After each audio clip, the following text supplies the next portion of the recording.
Well, welcome to a very special edition of ChurchMediaDesign.tv. I'm your host, Brad Zimmerman, and as you can see, I am a bobblehead this week. And there's good reason for that. Last night we went to go record an episode of the show and set up all our gear and went to go check the audio levels, and our mic did not work. So for this week, we're going to have the bobbleheads run the show. We're still going to do our regular screencast and cover all our same subjects, so you're not going to miss out on any content. And we're also going to do that free giveaway that we do. So if Jesus and Colonel Sanders and Dwight are ready, I think we'll get into it. Today we're going to go inside Audacity and we're going to edit our sermon audio. So I'm going to give a few tips and tricks of things that normally you'll need to do in the church. If you're looking for more specific things that you can do inside Audacity that I don't cover today, you can go to the show notes and I have a link to Audacity's website where they have a list of tutorials that you can check out. So there's a bunch of great ones there, as well as you could head over to Google and do a search for Audacity tutorials and you'll find a whole bunch more. So we're going to open up Audacity. And you'll see I have a little track here that I recorded that's just a little bumper for the show, and just think of this as our sermon. So, Church Media Design is a weekly podcast of tips, tricks, and how-to for you, the Church Media Designer. So there's our little bumper, and the first thing that you can tell is that our audio is actually kind of soft. So the way we're going to get rid of that is we're going to take this selection tool and we're going to select all of our audio just by drag selecting all of it. And we're going to go to Effect and then down to Normalize. Now normalizing just basically brings our audio to a normal level. So we're going to hit OK, and that's going to, as you can see, expand the waveform and basically make our audio a little bit louder. Now we can listen back. Church Media Design. And it's a little bit louder, but we still need it to be a bit louder yet. So we're going to go over here and we're going to kick up our gain to about 6 dB positive and hit play. Church Media Design. And now we really have a good sounding set of audio. So now our audio is loud enough because we want to have a good consistent volume. And the reason mine was soft is because I didn't quite get a loud enough volume when I was recording. So the better audio that you record, the less of this stuff that you have to do. The next thing we'll do is remove some of the noise. Now there's not really that much white noise in here, but a lot of times you'll get noise from static in your microphone sometimes. So I just wanted to show you how to get rid of that. So we're going to make a selection here and we're going to go up to Effect and down to Noise Removal. Now you'll notice that I selected an area where there is no audio. It's just silence. And that's what Audacity needs to do to get a noise profile of what to get rid of. So now that we've selected our silence, we're going to hit Get Noise Profile. And Audacity has now just taken that silence, and now that's the noise profile. So now we can go through, select all our audio, and go back up to Effect and go to Noise Removal. And now we can do Remove Noise. Now you can set this on a sliding scale of less or more, basically 0 to 100 or any way you want to think of it. But the one thing to take into consideration is if you do too much noise removal, you'll actually start removing some of the speaker's voice, and it's not going to sound very good. So you want to be really careful about what you do and how much you get rid of. So I would leave it right towards the middle, but you might want to just test and do just a little bit, but we're going to leave it right towards the middle and we're going to hit Remove Noise. And you'll see that it's kind of cut down and it's gotten rid of all our noise. So now that our audio is loud enough and we've gotten rid of the noise, now we just need to trim it down. So we're just going to remove this tail end by selecting, and we're just going to hit Delete on the keyboard, and that'll remove that. And then at the beginning we have some extra and we'll hit Delete and remove that stuff. Also, if you had a longer message, you could go in and make sure that if there's a video in there, to remove the time when the video was playing, or if something weird happened on the morning, you want to remove some of that extra stuff. It's just how much you want to go in and mess around with some of these things. I like to do a decent amount, but not too much. One guy we actually had doing our podcast at first went through and actually removed all of the pastor's ums, which was awesome because it made him sound so much better on sometimes when he was using a lot of ums, and I wish I had somebody who would do that for me.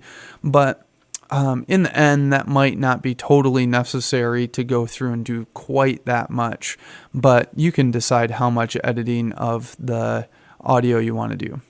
Now, the next thing that I like to do is have a podcast intro of just a little audio track. We're lucky enough at our church to have a talented musician who recorded some audio for us that we use as our podcast intro. So I'm just going to bring that in. And the easiest way to do that is to minimize Audacity, and then you'll see that we have this podcast intro waveform, and I'm just going to drag that into Audacity. And you'll see that it pops it in as a new track.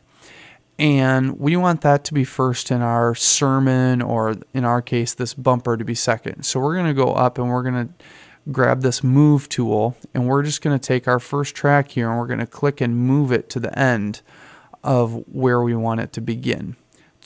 As easy as that. So now we can listen through and we have our little intro sound.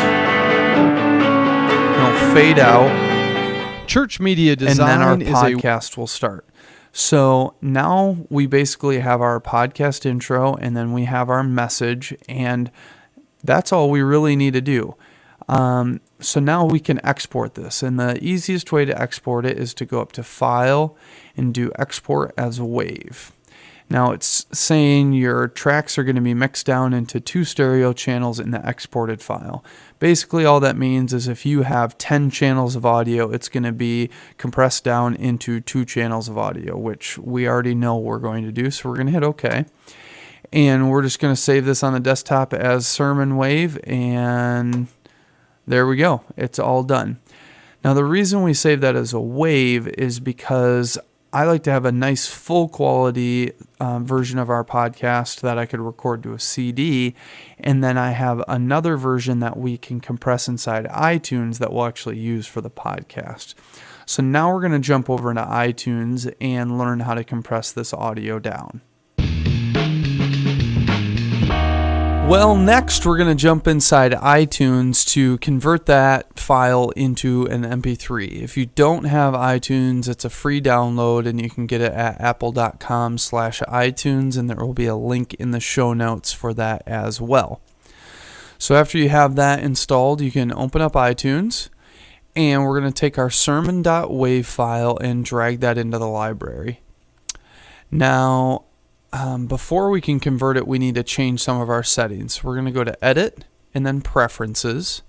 And we're going to go down to the Advanced tab, and then under there you'll see an Importing tab. We'll click on that, and you'll see right now it's currently using the AAC encoder, and we want to change that to the MP3 encoder. So we'll click on the MP3 encoder, and it's currently using this high quality, which is great for CDs when you're importing them, but not so much for our podcast, because we want to have as small a file size as possible while still sounding good. So I'm going to help you get some settings for that. So we're going to go down and we're going to do Custom. We're going to change our stereo bitrate from 160 down to 96. And then we're going to go down to our sample rate, and we're going to change that to 44.1. That's a normal sample rate, and most likely your WAV file is at 44.1, so we're going to leave that at 44.1. And we're going to take our channels and we're going to switch that from auto to mono. Now, the reason we're going to do this in mono is because I'm pretty much guessing that all of you recorded your pastor with one mic.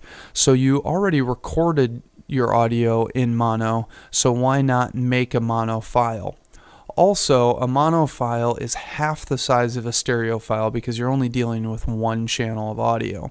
So that's where we're going to stick with mono, because it's going to give us an even smaller file size. So click OK, click OK again, and now our settings are done. So now we can right click on this sermon audio and do convert selection to MP3, and it's going to convert it, and now we have this extra track here. So now that that's done, now we can change our track information, and we do that by right clicking on our new MP3 file, and selecting Get Info. Now you'll see the summary page usually first, but we're going to go over to the Info tab and change out our track listings. And this is called an ID3 tag, and basically all it is your track information. So we're going to name our track, and this is where you'll usually name what the name of your message is. So for us, we're just going to call this the CMD Test Podcast. And the artist we're going to put as Brad Zimmerman, because usually at our church we put in the pastor's name of who spoke that week as the artist. And for the album, we're going to call this the CMD Podcast. And our church's podcast is called the Marked Podcast. We like to give the whole podcast a name and use that as the album name. For the composer, this is where you can put your church name in. We're going to put Church Media Design. And then in the genre, we're going to put podcast and use that as our genre. We also can go over here and put in a year of 2008. And there's not really multiple tracks or multiple discs or beats per minute of like how fast the song is, so we don't really need to fill out any of that stuff. So now that we have our ID3 tag of our track listing done, the last thing we can do is go down to this artwork tab, and we can click on add, and I have this CMD podcast image that I use for our podcast, and open that up. Now, the thing to note about artwork for podcasts is that it needs to be square, and the recommended size for an audio podcast, I think, is 300 by 300. Apple just came out with a new recommendation for Apple TV, which they suggest a 600 by 600 JPEG, but 300 by 300 will work well. So if you can make an image for your podcast, I would do it at that size. And you can hit OK. Now, we actually use a different image per series, so each week that image changes out if our series is changing. And you can see that if you click over on this cover flow button, you'll see that our podcast image shows up and that all of our track information is correct. So that's what we need to do inside iTunes. If you want to get this file, the cool thing about iTunes is you can actually just click and drag a copy of that file right out to the desktop. And so there's our CMD test podcast.mp3, and that's all ready to go for our podcast. And we're going to talk about how to actually put that on the web and create the RSS feed, your podcasting feed, and get stats and all of that stuff in the next episode. So you can look forward to that next time. But now we've done our editing and our file conversion. So now let's get you guys a freebie. Well, this week's freebie is a snow background loop for your worship backgrounds, and hopefully this will be useful to all of you out there, but I know some of you are in warmer parts of the country, but where I record the show up in Michigan, it is very cold here, and we've had school canceled, and it's still very snowy, so I figured this would come in handy for a lot of churches out there still in the snowy February that we're in right now. So there's your free download, and you can get that at ChurchMediaDesign.tv and download that. You'll find the link in the show notes for that download. As well, you can go there and post messages on the message board, leave me notes there, as well as find a link to subscribe to the show in iTunes. But thanks so much, everyone, for your feedback and your encouragement for the show, as well as your show ideas that have been coming in lately. And we're probably going to cover all of those subjects that you've brought up. So look forward to those in the coming weeks of all those different ideas. So if you have any ideas, you can send those to me, Brad, at ChurchMediaDesign.tv, or leave a message on the message board there, or I'd love to hear how you guys are using some of this media, or if these backgrounds have worked for you, the countdown. So just leave notes of how things are going for you guys at your church, because I'd love to stay in touch with what's going on. So I'm Bobblehead Brad, and back behind me is Jesus Christ, Dwight Schrute, and Colonel Sanders, and we're saying see you later.